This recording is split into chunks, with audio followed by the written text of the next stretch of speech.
que a ordem, como foi descrita no complaint, né, na denúncia no Fórum Federal em Tampa, demanda que a Rumble aplique medidas de censura sobre uma pessoa que não tem sido identificada, mas que é residente dos Estados Unidos. Então, você está demandando que uma empresa americana, sem operações nem contatos com o Brasil, censure as contas de um residente dos Estados Unidos, por razões que não foram explicadas, mas você pode chegar às suas próprias conclusões. O ministro do Supremo tem 3 caminhos para assistência judicial nos Estados Unidos e para fazer cumprir uma ordem judicial brasileira nos Estados Unidos.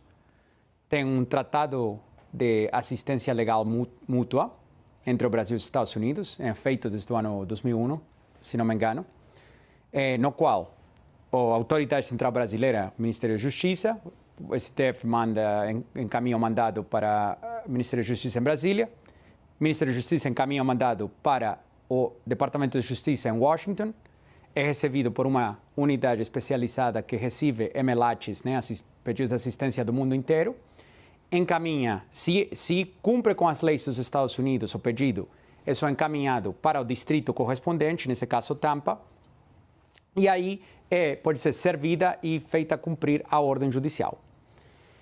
Esse é o principal caminho e o mais comum que é utilizado em todas as investigações criminais. Também tem a Convenção da Haia e também tem um sistema que é utilizado menos em investigações criminais, que é cartas rogatórias. O que acabou acontecendo aqui foi que o gabinete do ministro, primeiro, se aproximou aos ex-advogados brasileiros da Rumble no Brasil e, pelo que foi informado a nós, demandou que esses advogados sejam recontratados pela Rumble para o propósito de receber o mandado sigiloso. A Rumble não tem presença nenhuma no Brasil. Não tem funcionários, não tem operações, não tem negócios, não tem contas bancárias, não tem nenhum papel no Brasil. E após essa jogada não ter sido exitosa, o gabinete do ministro simplesmente encaminhou um e-mail ao endereço de e-mail legal@rumble.com, que se encontra na Flórida. Infelizmente, isso não é uma forma válida de fazer cumprir uma ordem judicial brasileira nos Estados Unidos. Que a ordem, como foi descrita no complaint, né, na denúncia no Fórum Federal em Tampa, demanda que a Rumble aplique medidas de censura sobre uma pessoa que não tem sido identificada, mas que é residente dos Estados Unidos. Então, você está demandando que uma empresa americana, sem operações nem contatos com o Brasil, censure as contas de um residente dos Estados Unidos, por razões que não foram explicadas, mas você pode chegar às suas próprias conclusões. E também foi solicitado que a Rumble bloqueie o fluxo de fundos desde a Rumble e desde todos os contribuidores, quem faz propaganda, etc., com essas contas, para o usuário. Ou seja, cortar o fluxo de fundos de uma empresa americana a um usuário residente nos Estados Unidos. Então, para propósito da lei, um usuário americano, qualquer pessoa que se encontra fisicamente dentro do território nacional dos Estados Unidos, está protegida pela Constituição dos Estados Unidos. Porém, aplica a primeira emenda. O mais preocupante disso é que essa pessoa já teve um pedido de extradição pelo ministro, que foi recusado pelo governo dos Estados Unidos. E após isso, fazer um e-mail, mandando um mandado por e-mail, com certas ameaças que vocês podem se imaginar, estão descritas na denúncia, mas se não é cumprido em 2 horas, você pagará uma multa de X, você será, vamos pagar o serviço no Brasil de formas não especificadas. Então, uma série de ameaças.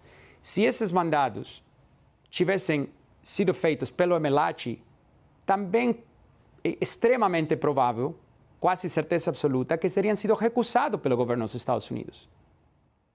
Então, essa é a grande questão. E isso foi o que disparou a Trump Media e a Rumble acionar o processo para falar a censura para aqui, a censura para a nossa fronteira. Ok. A Edilene Lopes também participa da nossa entrevista. Vou começar com a Jussara agora. Jussara? Doutor, obrigada aqui pela presença, pela entrevista.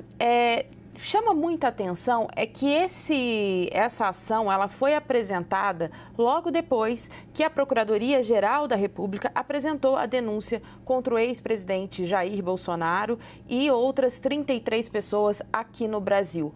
Há uma relação entre esses dois fatos?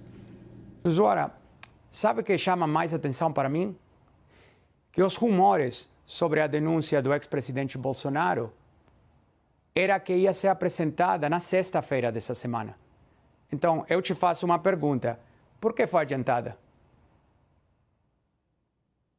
Não, eu quero saber, perguntei ao senhor se há uma relação entre esses fatos. Eu estou fazendo a pergunta ao senhor. De nossa perspectiva, não. Não há porque preparar uma denúncia como a que a gente preparou para entrar em Tampa demora dias.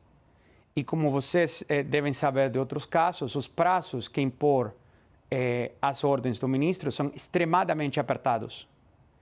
Então, a gente teria que e teve que começar a planejar para entrar com essa ação muitos dias antes. Edilene? Doutor Martim, mais uma vez, muito obrigada pela entrevista. Eu queria saber se outras ações nesse sentido também estão sendo preparadas por vocês aí nos Estados Unidos. Em quanto tempo nós teremos a primeira resposta dessa ação protocolada hoje aí? O próximo passo que é possível que a gente avance é entrar com um pedido de uma liminar.